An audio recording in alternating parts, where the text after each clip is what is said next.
سب سے زیادہ ریلائبل قرآن کا ٹیکسٹ.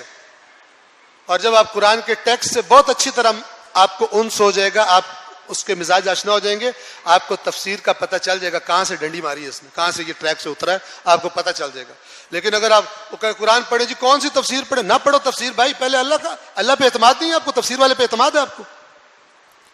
اللہ نے بغیر اس کے کام بھیج دیا اپنا, اس کو اس کی باتیں نعوذ باللہ اس کو بات کرنا نہیں آتا اللہ کو, کہ وہ بات کر رہا ہے سمجھ ہی نہیں آئے گی اس کی بات.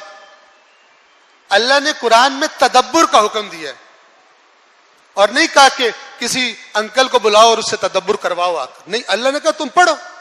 آپ کے دماغ کا بھی خالق ہے, آپ کی عقل کا بھی خالق ہے, وہ ایسی بات نہیں کرتا جو آپ کر ہی نہیں سکتے. جو بھی کرے گا قرآن سے لے گا, جتنا زیادہ اس کے قریب جائے گا اتنا زیادہ لے گا. اور تفسیر اور معلومات ہوتی ہیں.